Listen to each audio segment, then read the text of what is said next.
Conclude with Mr. Horsford in the next 3.5 minutes. Mr. Horsford is recognized to inquire. Thank you for your indulgence, Chairman Neal, and thank you, Secretary Yellen. I didn't come to Congress to defend every federal program. There are federal programs that work and deliver for our constituents, but there are other programs that do need to be reviewed and improved. And my constituents didn't send me to Congress to make political points in committee. They asked me to address critical issues that are affecting them, and the cost of living is one of those issues. Now, we're all aware of the impact that inflation is having on Americans.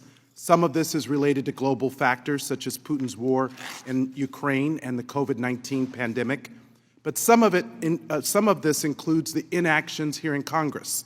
We have so much that we could have done and still can do to address the rising cost of living if we work together regardless of party.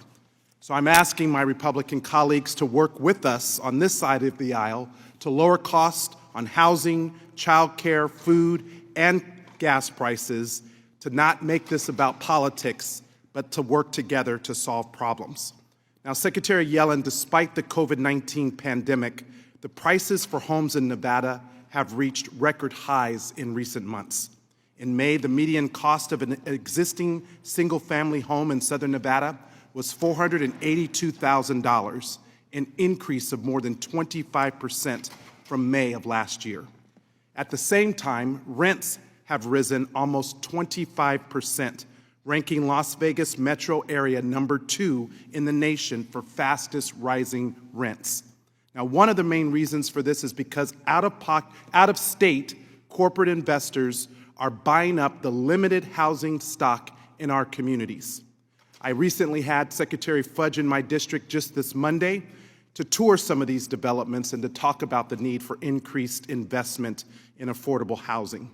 Now, while I agree with the record amount of new jobs and increases in wages, my constituents do expect me to raise issues of concern, including housing and gas prices, with you today. So my question is, what tools does the Treasury Department currently have to combat the predatory actions of corporate investors who are buying up homes and pricing out local residents? And what is Treasury doing right now, or do you intend to do, to help ease the price of gas? And what recommendations, if any, do you have for us here on the committee?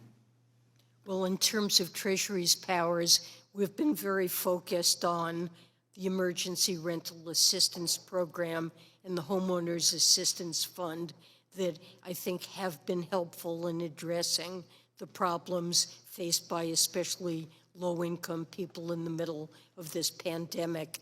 Affordable housing is a key goal of the administration. The Build Back Better package contained funds for affordable housing.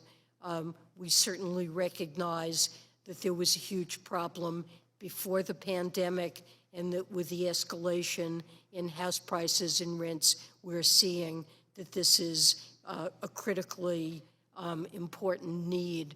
And so we look forward to working with Congress to do what we can to address this. I thank the gentleman, and I want to thank our witness for joining